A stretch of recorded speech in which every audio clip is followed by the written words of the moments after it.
I just want to like try as many new things as possible and see what sticks. But what sparked your pursuit of entrepreneurship? My past experiences working with my dad, I think that like really started it. So I really enjoyed that process. Ultimately, it didn't end up working out. And I was like, do I really want to help men grow beards for the next 5 years? Like, I don't really know. So I stopped doing that. But now you find yourself at Google. What does that day-to-day look like? It's not as like crazy and cool as like the movie, I guess, made it out to me. Is pretty nice on the work-life balance. Usually my day-to-day consists of like getting to work and I'll have like breakfast there.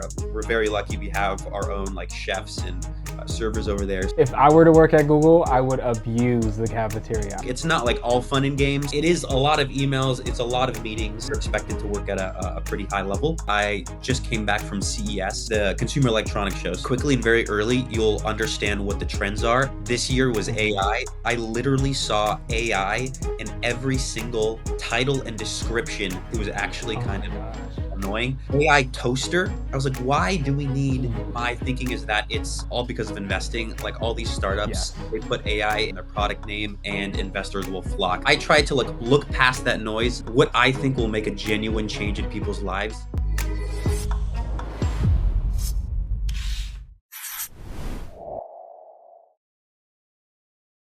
Alex, my guy, it is a pleasure to be chatting with you again.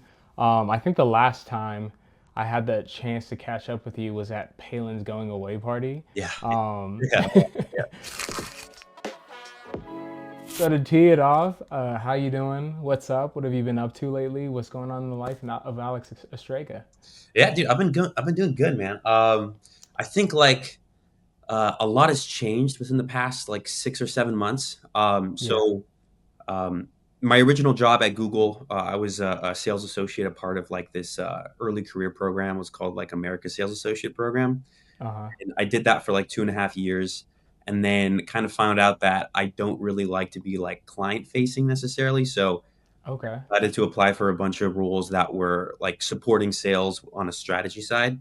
So Mm-hmm. ended up doing 6 months of applying internally, and then got the role that I have now, which is in strategy and strat and ops, with Okay. like a division in within my sales org. So yeah, so I've that new job started about 7 months ago, and along with that, I kind of stopped doing like this business idea I had before. I was like trying to build a kit for like helping men grow beards. I even talked about Okay. the I whole need a little bit of that. I need a little bit of that. like use monoxide. I used it for myself for like 2.5 years myself every day. Yeah. And it did work. I got like, I got some hair on my cheeks because this is all like not natural. This is all using monoxide. I got you. The Okay. stuff I use, yeah. And then I even talked about it during Palin's party, like with Finn. Do you know Finn?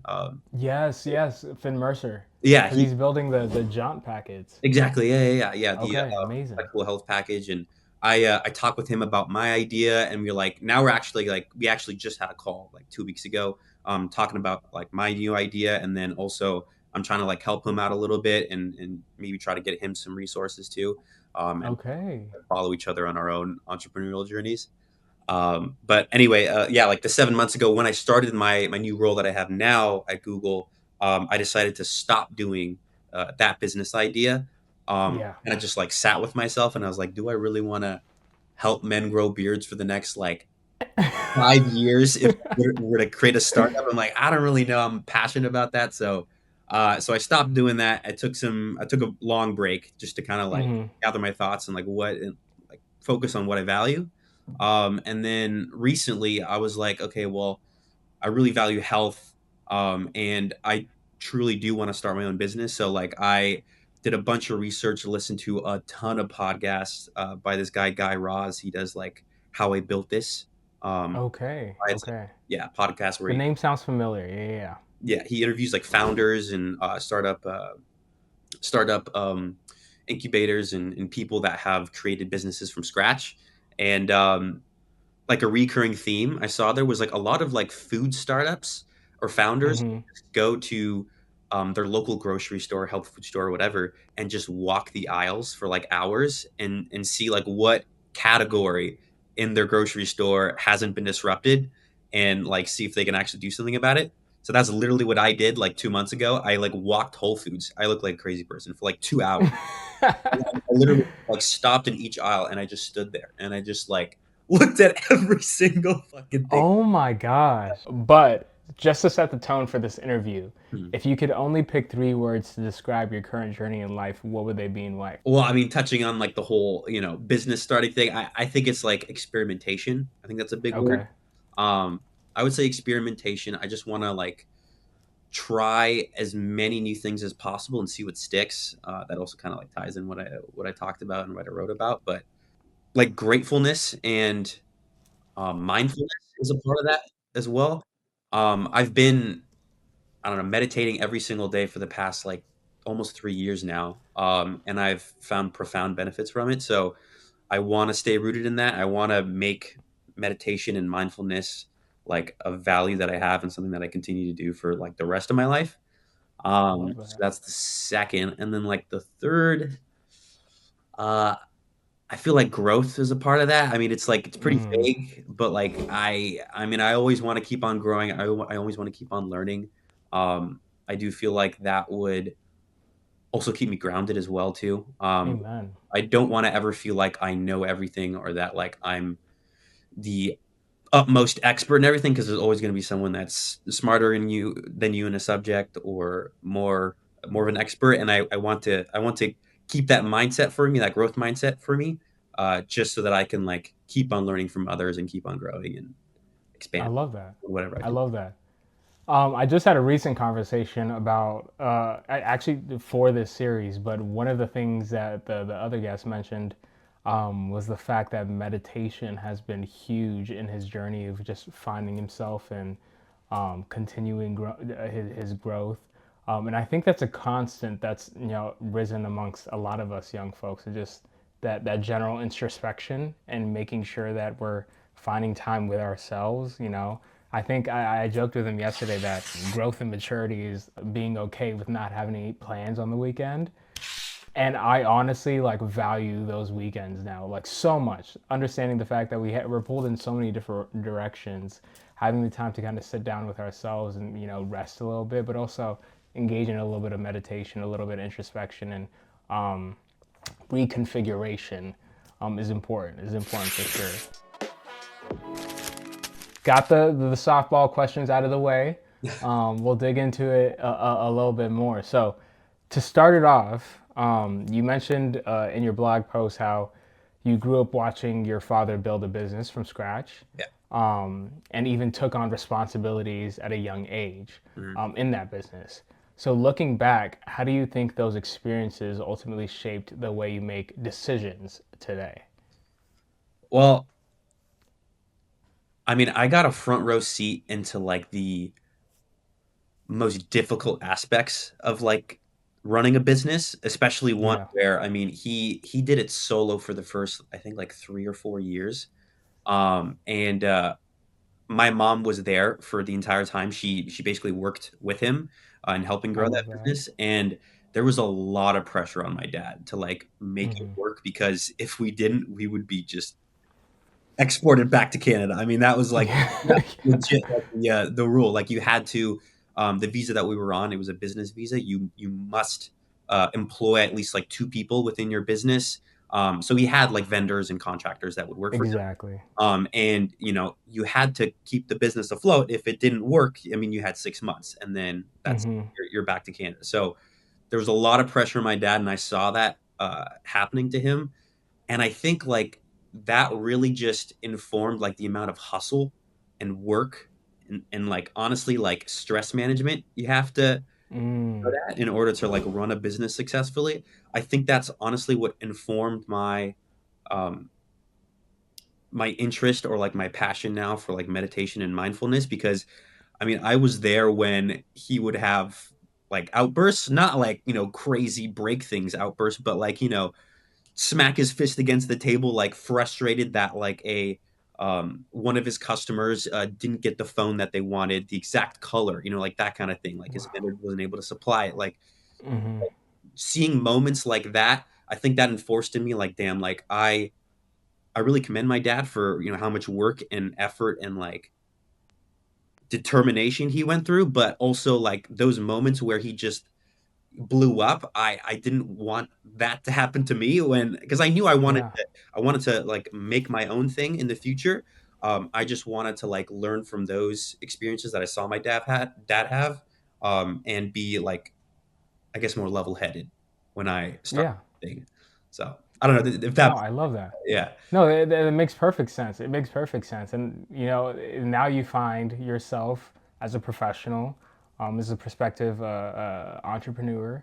Um, and I think it's obviously, working in business with your dad, and, in your early years, observing your dad, operate that business and seeing it be, a whole family effort, can not only instill, the growth mindset that you've had, the mindfulness that you spoke about, but also like an enhanced sense of community. I know you kind of touched on the fact that you've been working with Finn, and you've been bouncing ideas off of each other.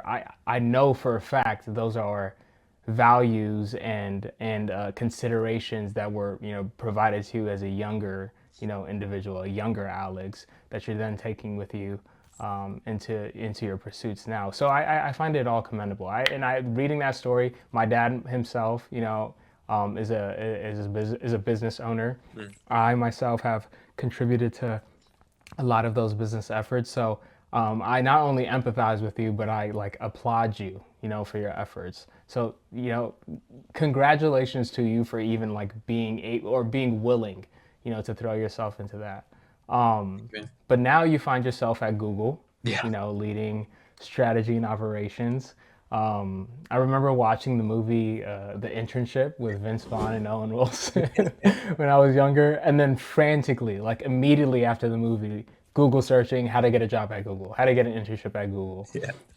And you've ultimately landed there. So, what does that day to day look like at one of the largest corporations in the world, the most used search engine in the world? What does life at Google look like? Yeah. So like immediately when I get into the office, I take the slide down into my like. Okay. It's not okay. It's not as like crazy and cool as like the movie, I guess, made it out to me. Yes, there are like amazing perks at Yeah. the Google office and many of the Google offices that like make it so fun to work there. Um, There's no hats with the spinny propeller on yes, top and that everything. actually is true. There are? Okay. That I love that. I was unfortunately onboarded during COVID, so like I didn't get to like go to Ah, the okay. office and do the training like in there. But yes, they did ship me that like propeller hat thing, and then like one of the first things I did was like throw that up on Instagram and just like spin it. You know what I mean? Like, hey, look at me. I work at Google. I love But that. yeah, it's the name carries a lot of weight. I will say like the perks are bar none some of the best in any industry. Yeah. Like, there's a saying at Google. It's called the golden handcuffs. Like all of the perks, Hmm. all of the stock benefits, the pay, obviously, all of that combines into a package that just makes you want to stay rather than like pursue your passion somewhere else, because Yeah. you're living such a good life in at Google, and it is true. And I'll say like the day to day.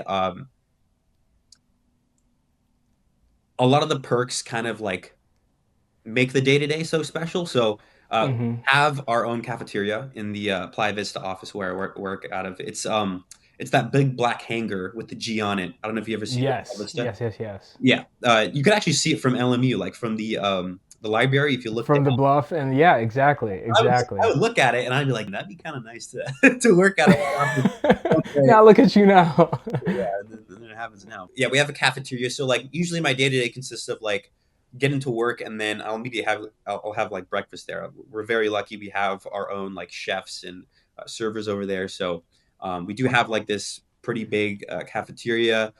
Spend my morning there, and then go to work. It's not like all fun and games. Uh-huh. You see people on like TikTok and Instagram throwing up these videos of like, I eat from 9 a.m. to 11 a.m. and then I work for 30 minutes. I check my emails. I got 3 emails, and then I go play ping pong. It's like it's not like that. You know what I mean? That's a little exaggerated. Maybe on like a Friday when you have nothing to do. Uh, Yeah. I mean, I'm a 95% of the time you are actually doing work. So Hmm. after breakfast, yeah, I am at my desk.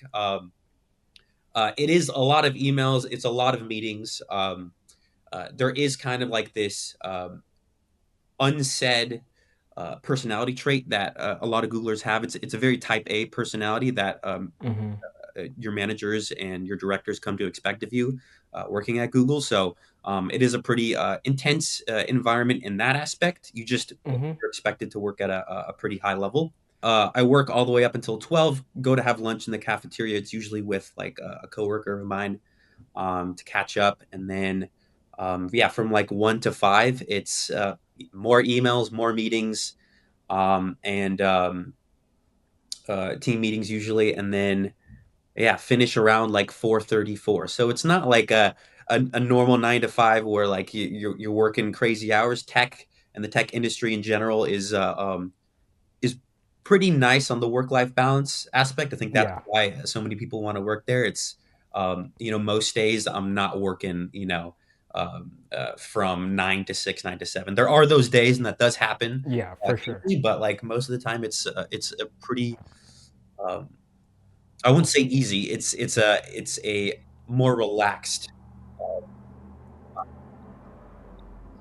way. No, 100%, 100%. The perks are definitely one of the things that I was like, yeah, this is, if I were to work at Google, I would abuse the cafeteria. I would abuse the slide because, yeah, I didn't get enough of that as a kid.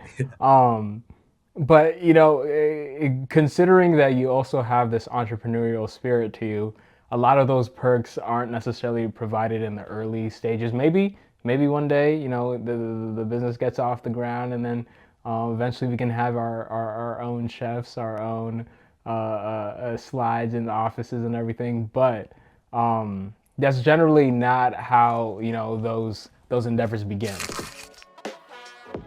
Spoke about a bit about your time at Google, but what sparked your pursuit of entrepreneurship? I know you mentioned your dad as well, and him informing a lot of your steps and considerations as well. But what kind of launched that journey for you, in your planned disruption into the tasty mint market, as you've mentioned?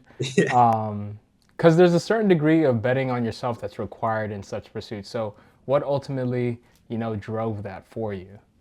Obviously, like my past experiences working with my dad, I think that like really started it, like and really informed Hmm. my I don't know, my interest in entrepreneurship. I think over time it has evolved. What really like kickstarted action, like me actually doing things, was when I first started like putting the minoxidil on my face to help like grow a beard. Like Hmm. I was like always interested in having like a full a full beard or whatever growing on. I just thought it looked cool. It was like a very manly thing to have. I was like, okay, well, there's no like real products out there. I decided to join like a an online community called r/minoxbeards. It's on Reddit, and Okay. it's like a community of like 60,000 plus men who are like putting this like minoxidil stuff meant for your head on their face, like taking a risk, like they don't know like what are the side effects or whatever, and figuring it out on their own, and then making something happen, growing themselves a beard, something that they've always wanted or whatever. I started doing that, and slowly but surely, I kind of realized like, oh, like why isn't there a product on the market just to help help men grow beards? Because I know like a lot of other dudes, they can't naturally do that. Maybe Hmm. grow like a mustache and chin, like, and that's literally what I could do. Like naturally, I could only grow. Me and you both, brother. Me and you. There's nothing growing. There's nothing going on over here. I'm telling you. Yeah. All I've got is this little right here, and the mustache too. So I might need to use a little bit of minoxidil on my face too. Hey, So hey, man, yeah, go check it out. Honestly, it's worked for many people. So, but I think that's what kind of like starting my own journey with minoxidil. I think that yeah. kind of like jump started the thought process of like, okay, why can't I just like introduce something into the market? And that's when I Hmm. started experimenting and actually taking action. So like I started like looking into the legal ramifications of selling a product that wasn't able to be marketed for your face. So like minoxidil is only FDA approved for the vertex of your scalp, Hmm. like the application that people can advertise for. So I was like, okay, like would I get sued to oblivion if I created a product and started advertising that?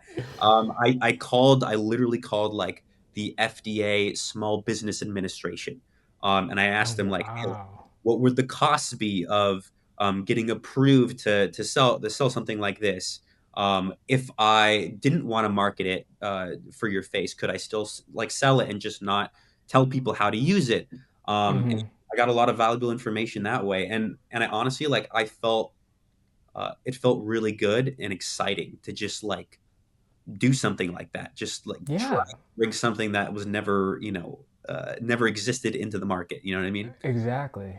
So I really enjoyed that process, and ultimately it didn't end up working out. I did make my first official sale, like outside of friends and family. I created this Okay. kit with minoxidil, a cleanser, and a moisturizer because like I found like your face got kind of dry after using minoxidil. Mm-hmm. I created my own little advertising products for it. I set up like a TikTok account, YouTube account, Instagram. I made videos. One of my videos got like 30,000 views, and I was like, "Damn, I'm gonna make it." You know what I mean? Like it's gonna happen. I linked it to my website, and I got like I think like 300 people to visit my website. Not one person even like went to my Wow. like buy the kit that I was making. So a lot of like discouraging steps along the way, but Yeah. eventually I did make one sale, and I was like, oh, okay, so like it can work. Ultimately, I just didn't vibe with the idea. Like I didn't Mm-hmm. want to continue, doing that. But Mm-hmm. I think that really just kicked my ass and like got me thinking about um, entrepreneurship in a different way, in an actionable way. And then Yeah. that actually led into what I'm doing now and trying to make mints organic. I appreciate the initiative you had and the due diligence you participated in by like calling the FDA Small Business Association, being like, "Hey, I'm gonna start this business. I need to know if I'm gonna get sued for it." That requires a not only research, but it requires a certain level of a confidence. It's just but to like be like, yeah, this is something. This is a step that I'm taking. Mhm.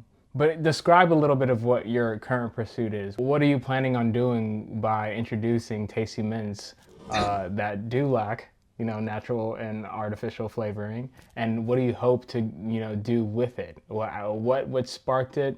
You mentioned a little bit of your journey through Whole Foods and you walking up and down the aisle. Describe a little bit about that process and what its next steps, how it's evolved, and where you hope to take it. Yeah, man. So, yeah, like I mentioned before, literally went to a Whole Foods, like scoured the aisles, trying to figure out like, okay, like what category, what type of food do I also like consume myself that I'd love to disrupt or like bring something new and fresh into. Mm-hmm. And I ended up on mints because, uh, by the way, there's only like one company that's doing organic mints with like low ingredients. It's called Simply. I'm not sure if you've ever heard of them.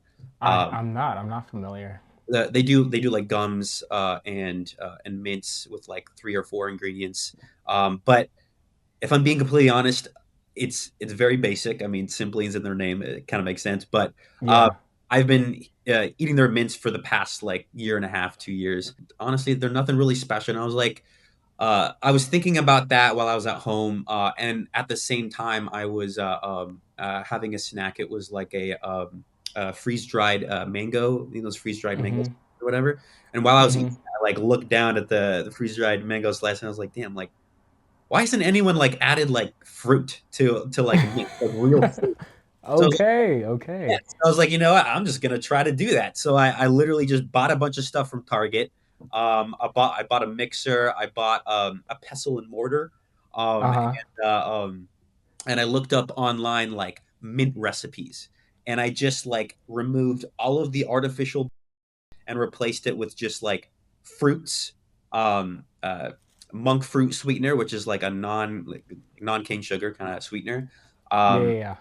and replaced all of like the artificial like gums and gelatin with a vegan based gelatin and um, uh, it's called gum arabic. It's an organic form of like Mm-hmm. that they use in like certain types of mints or whatever. And I just started like experimenting. I mean, my kitchen right now looks like a meth lab. It is just full of powders and I just like created a bunch of batches. My first three batches were absolute. Like my first blueberry batch, and I was like giving these out to my friends and family. Um, Yeah. the reoccurring comment on the blueberry mints was that it like literally smelled like feet. I'm not even joking. Like smelled like feet. It was rough. And it's because of I first started out with like animal based gelatin, like Ah, okay. and animal based gelatin. If you heat it up and basically bloom it for your recipe, it does have a really strong, like, I wouldn't say rotten smell, but it's a funky smell. And Yeah. mixing with all the other ingredients, like literally just smelled like feet. Tasted great though. People were like, "Damn, like this is some great blueberry mint, but smells funky." So anyway, yeah, I went through the first three batches, didn't go great, and then eventually, now I'm on batch 15, trying all different types of flavors and getting really good feedback. I actually gave out my like 13th and 14th batch, which was mango and watermelon, to some random people at a restaurant that I was having dinner with, some friends with, Hmm. and got some great feedback. So I'm like slowly iterating, and we'll eventually get to a product that I'm satisfied with, and Yeah. then from there I'm just gonna try to expand and get some more people on my side. Maybe join an accelerator. I don't know. I love that. I love that. Do you know who Nara Smith is by chance?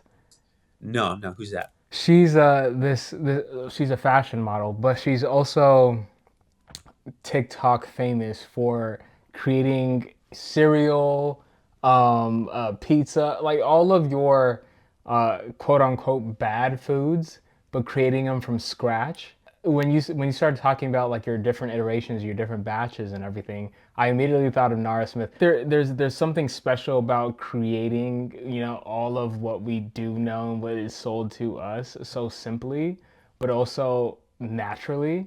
And I ultimately think that's what the appeal of your mints is going to be eventually, is the fact that one, if you wanted to, you could create it yourself. But at the same time, it's doing so much more good than harm. Because I think it was a stat. I think there's two countries in this world that have more than 10,000 chemicals in their food, and that's the U.S. and China. Oh, And then I damn. think the next highest is like Mexico, but they're like at 300. So there's a large margin or a large gap in between the use of chemicals in food Mm. globally. So if we can reduce that, and if your tasty mints can contribute to the betterment of what we ingest, I'm all for it. But in the world of tech and business building, Mm. there's always constant change, Mm. requiring a certain sense of anticipation, but resiliency as well. And there's a belief that success comes to those who have a clear vision and persistence to make it happen. So, how have you seen that change ultimately manifest, whether that be in your work at Google or in your entrepreneurial endeavors as well? You kind of touched on it, with the require of you pivot, or the requirement of you pivoting in your kind of business endeavors. So how have you seen that change manifest, and how do you manage to continue anticipating, stay locked in on your goals, and ultimately strive for resiliency in the face of this continued change? I touched on it before too, but like my way of staying like grounded in a world that's constantly changing around me. I mean, we're Mm-hmm. constantly being inundated with like new information, news, and I mean, there's a lot of uncertainty. The way Mm-hmm. I stay grounded is through my meditation practices. Like I mentioned before, like meditate every single day. I journal every day as well, and then Yeah. take therapy. I think though all those three things combined um, keep me grounded, keep me from going insane. I'll admit that I mean I suffer from anxiety. I think as a lot of uh, many people my age do, Yeah. younger as Mm-hmm. well, and I think those things that I mentioned just keep me from going over the deep end and just like stopping everything all at once. Exactly. So I really value that. That keeps me sane. As far as like keeping up with the trends and the change that's happening around me, I do try to keep myself. as informed as possible. Um, Mm-hmm. I mean, I do like I read the news every day. I kind of go on my little Google News feed, and it does give me hopefully like a myriad of different opinions, and I try to eliminate as much biases as possible by reading many different news articles from different sources, including CNN, Mm-hmm. Fox News, and whatever, and then try to use some critical thinking to come up with my own. Amen. Amen. Heavy on the critical thinking. Yeah, yeah, I Yeah. think that's extremely important in this day and age. A lot of people let others do the thinking for them. Mm-hmm. That can create a lot of what do you call it? Discourse, like unneeded discourse. Amen. So I try to absorb as much information as possible, and then take a step back, come up with my own opinions on what's Yeah. happening. But like also speaking on the, the tech industry, you work, on the front lines of the tech industry, and the tech industry especially is experiencing a lot of change. I'm a firm believer in the fact that we're entering a digital revolution, Mhm. where not only is technology going to be utilized great at at a greater rate than ever, but those running such technology companies are going to have a greater voice, than ever.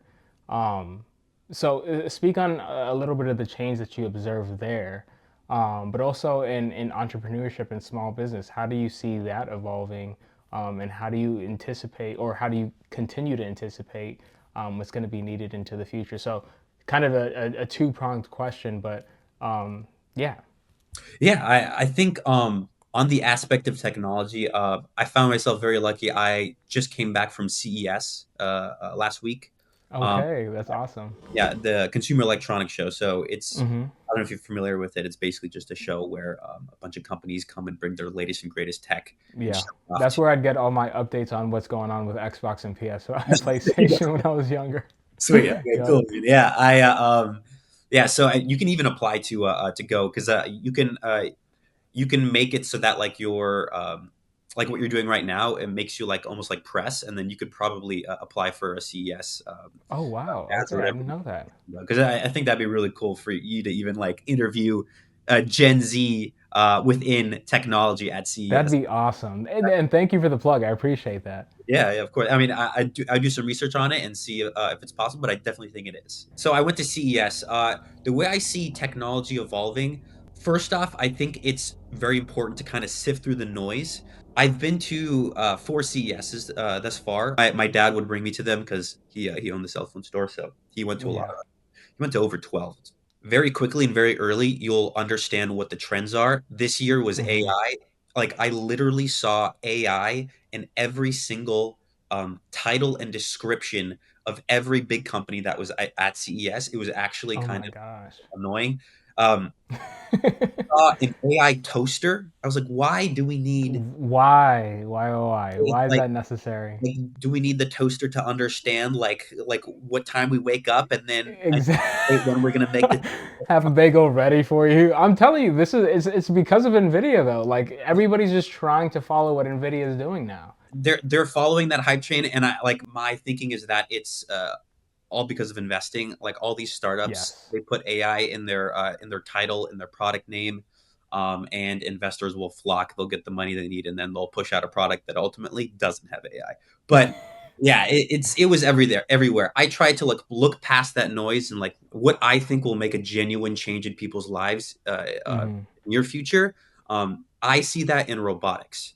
I checked out. Wow. There were a couple companies. There's this company called Unitree, and they make Unitree. Unitree, and they make a couple of robots, consumer facing robots. So robots you can actually purchase right now, I believe. Oh And wow. there's a small humanoid robot that they made, and they were demoing at CES, and that thing was like pretty damn amazing. Something I've never seen before, and I've been to a couple CESs before. I mean, this thing like can autonomously walk on its own.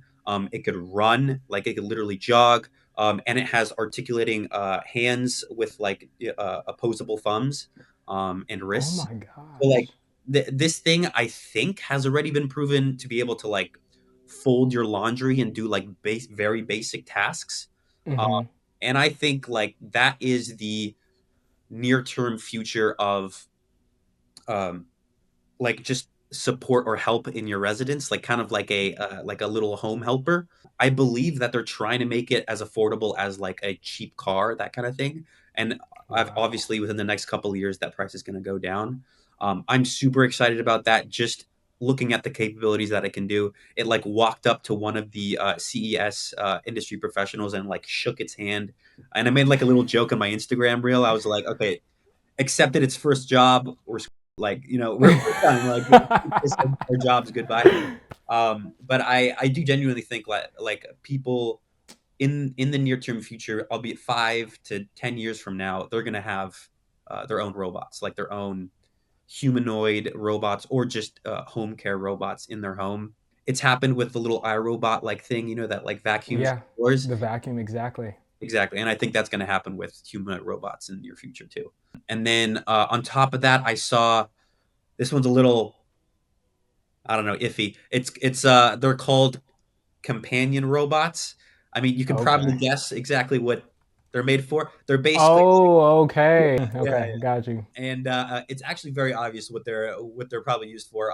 But they had their own section. It was a very popular section. It was these woman robots with like silicone faces and large body parts. Wow. It was Wow. very obvious like what the intention was there for, but they kept on saying, Yeah. "Oh yeah, it was no, no, no. These are specifically made for companionship, as in like they're meant to help people who are disabled and support them in Okay. tasks."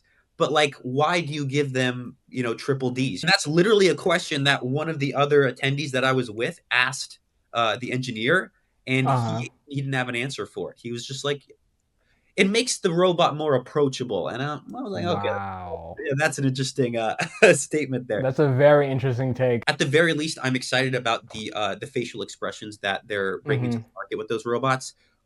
It's still kind of in uncanny valley territory. Like they kind of look Yeah. like scary, like weird like faces. The company's called Real Robotics, and I got to see like their woman robot, and there was also a man robot too there.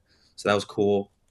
But yeah, I'm really excited about that robotics trend, and I do think that's the future. And I hope to have one of those. Not the Not the companion robot.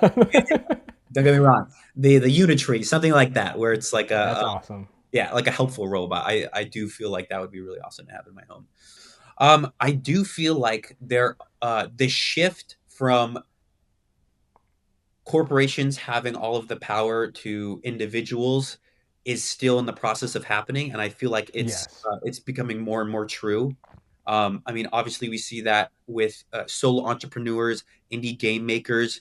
I like read a stat or I saw a stat yesterday saying that like indie game developers are starting to take like 40% of like the revenue of like the game industry market or something. Like they're on pace to like overtake like the big boys like Blizzard, Activision, like that kind of thing. I see that same trend, that sort of like entrepreneurial, individual change maker um, thing happening with entrepreneurship.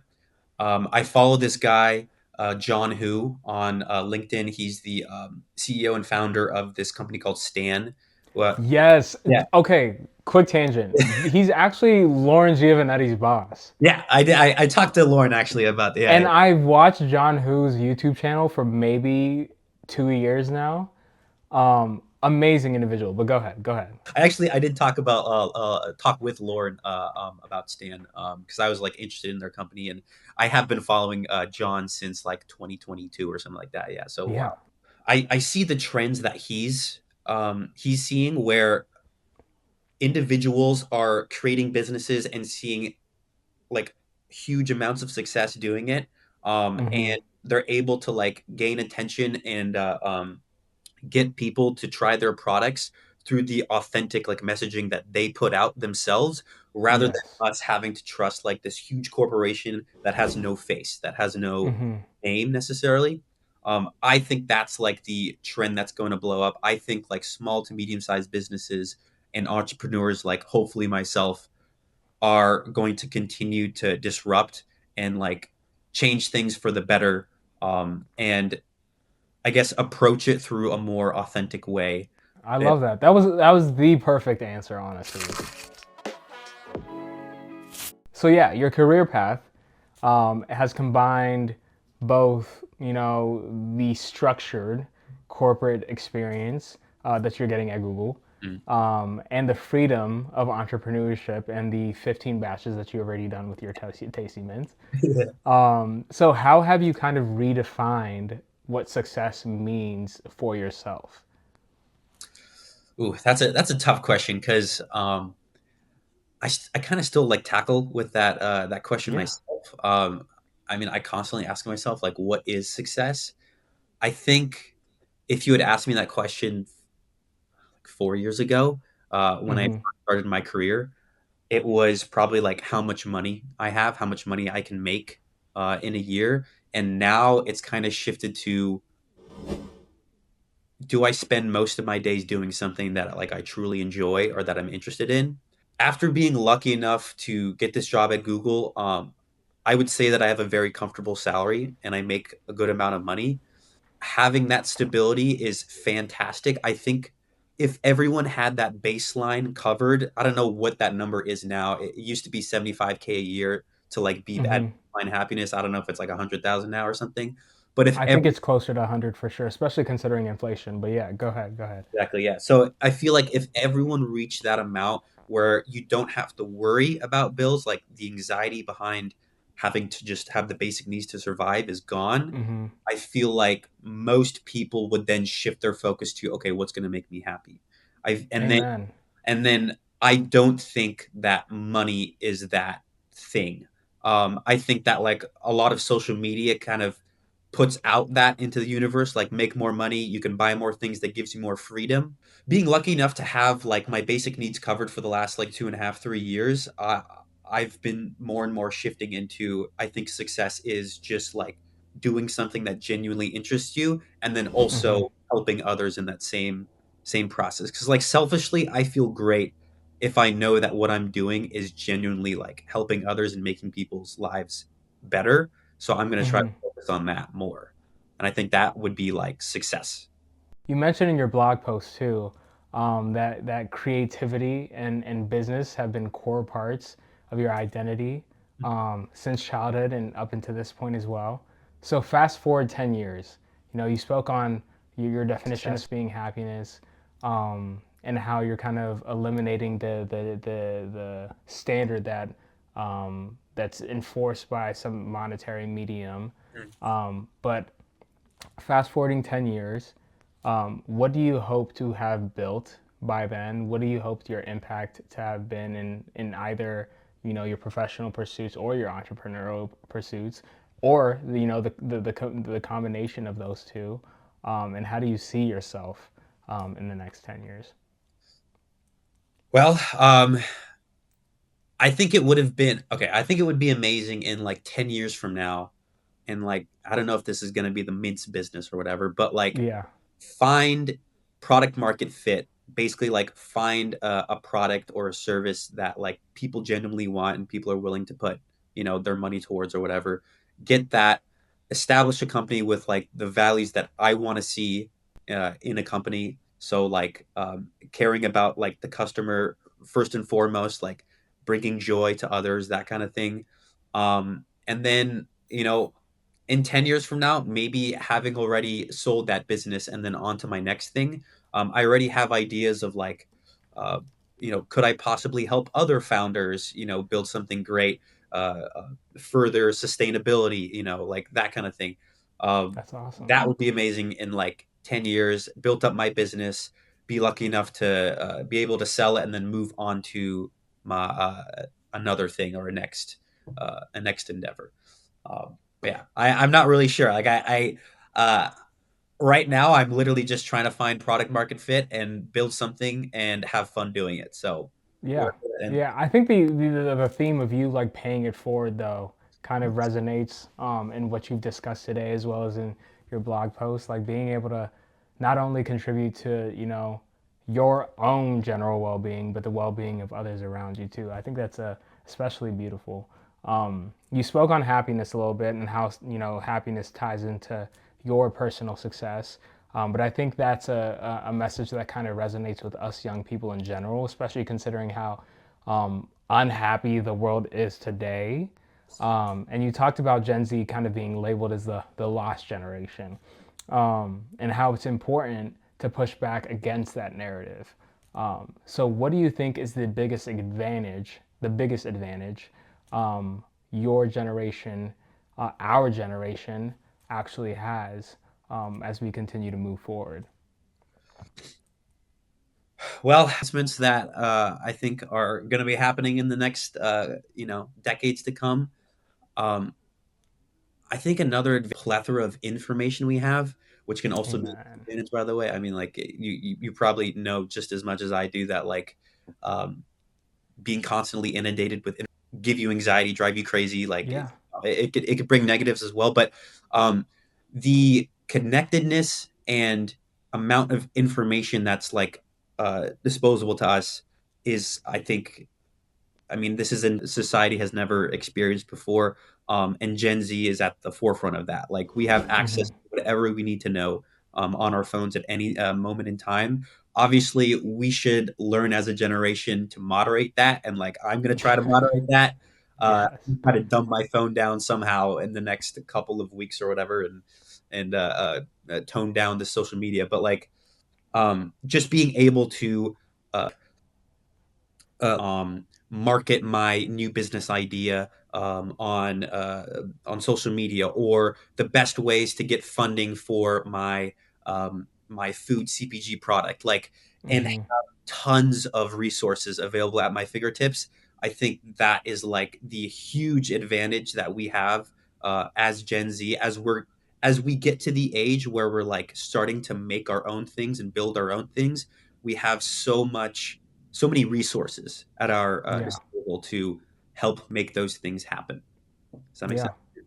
No, that makes perfect sense. That makes perfect sense. And I look forward to us to taking full advantage, the fullest advantage of all of what's available to us. I do think that us being inundated with so much information at times is definitely a negative. And I was kind of grateful that TikTok went away for 12 hours. All 12 hours it was gone, Yeah. because it kind of allowed us to touch grass a little bit. Yeah. Yeah. But yeah, I do believe in the power of our generation. I think that we have a certain um, ability to navigate certain spaces that past generations couldn't, um, as well as a greater sense for innovation. And I know that a lot of innovation happened in previous generations that allowed for us to have, the technological advancements that we have today. But I think there is a certain, obviously we require a level of discernment amongst the information that's being presented to us. I think there's a certain ability to apply a lot of what we're given, and a lot of what we're provided, in a manner that's, at a greater rate, and in a manner that's more effective for those around us as well as those, coming after us. So I'm definitely excited to see what happens in the future, and what we continue to build. So if you could leave one, key lesson or, principle for young entrepreneurs, future Googlers, and creatives trying to, kind of make their mark in this world, what would that be? Oof. Oh man, that's a tough one to answer. I talked about it in my blog, but like it's Hmm. there. Like going Yes. back to the point of like we are constantly being inundated with information, and there is so much out there to like uh, gain from and understand from, but like um, my way of is through my meditation, my therapy, my journaling. I guess like the lesson I'd give to others, because I've found so many profound benefits from my meditation and like getting back to baseline, is like find something that gets you back to baseline somehow. I don't know if that could be like Hmm. going on walks every day, or like getting away from social media, or maybe it's only watching certain types of content, relaxing content, whatever it is.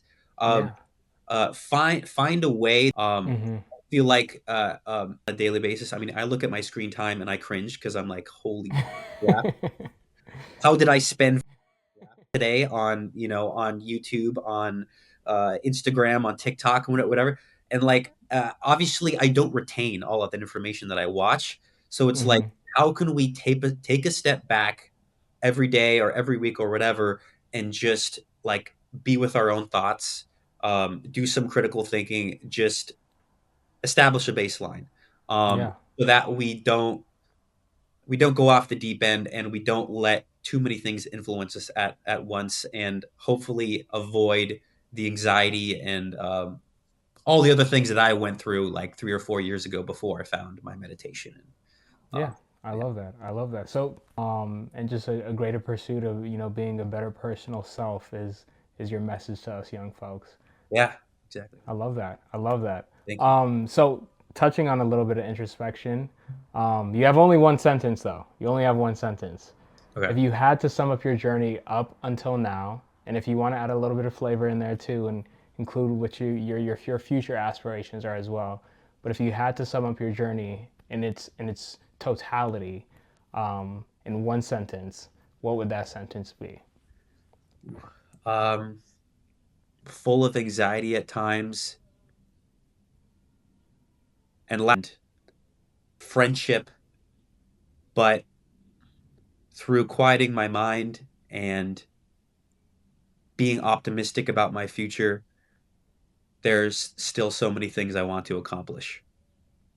I love that. I Yeah. love that. That That's was good. perfect. Came up with that Straight one. out of a journal entry. Second season of the Scrapbook series. Super excited for this to get off the ground and get going. This year we're introducing a new concept called the book club. And what makes this season so special is our focus on weaving, print media with multimedia, connecting the timeless wisdom of literature, of the past and present, to the real world challenges today, and the aspirations of us young folks. Mm. So, in prepping for this interview, I revisited an all time classic, Think and Grow Rich by Napoleon Hill. Okay. So, for background, for those who may not know, in Think and Grow Rich, Napoleon Hill kind of found that the biggest game changer isn't luck or talent, it's simply decision making and mindfulness. Um, the greats, they make decisions fast and stick to them, but they're also sure in their decisions because they're sure in themselves without letting, negative voices slow them down. They trust their gut, they take action, and block out the noise ultimately. Success starts in your mind. So if you want to grow rich, you have to start thinking like a winner. Simple, pretty simple, right? Yeah. Yeah. And I think that was, especially uh, uh, keyed in on, during our chat today, as well as what you discussed in your blog post. And I felt it ultimately necessary that I use this to kind of guide our interview. And you shared a lot of the same sentiments that Napoleon Hill did without even knowing that Napoleon Hill was assisting in my questioning for this interview. So I appreciate that. You're a man well on his way, and considering that where you've ended up already, and where I think you're on your way to, I'm extremely optimistic.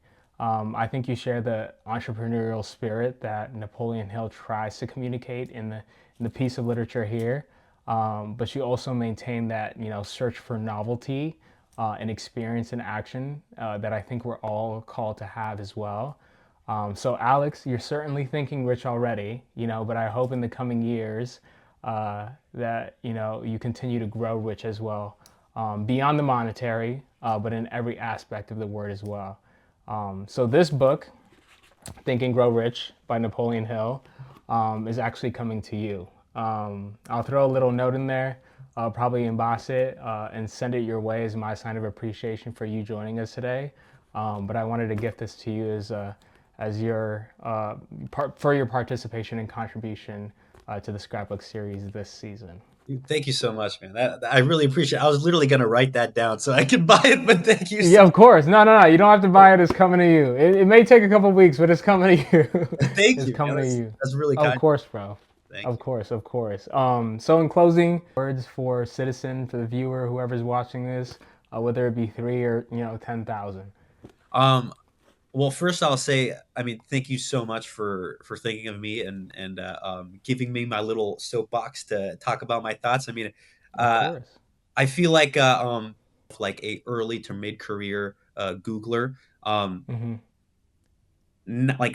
interviewing directors and people at the top of their game, already 20 years plus of experience, and getting to Yeah. know like how they got there and what their experience is like. But very rarely have I ever been asked about my thoughts, and I think this is like it's so damn cool what you're doing right now, because you're giving voice to, I feel like, a generation who um, doesn't get to share their thoughts as often as they Amen. would like, Yeah. within their careers, but also outside of their careers as well. Maybe to those who don't get to share their thoughts through like their social media or whatever. I think what you're doing is amazing, man. Keep on doing it. I'll support it as much as I can. And it's going to be huge. It's going to expand. I'm excited to see where you take citizen, man. This is going to be great. I appreciate that, Alex. I appreciate it, Alex. And I ultimately think that, this isn't possible without you guys, being so willing to, share your voice. So I appreciate you sharing a little bit about what makes you you, as well as, your future aspirations and goals, because I know it's going to resonate with a ton of folks. So thank you. Thank you for joining. This was amazing. This was Citizen. And yeah, we're signing off.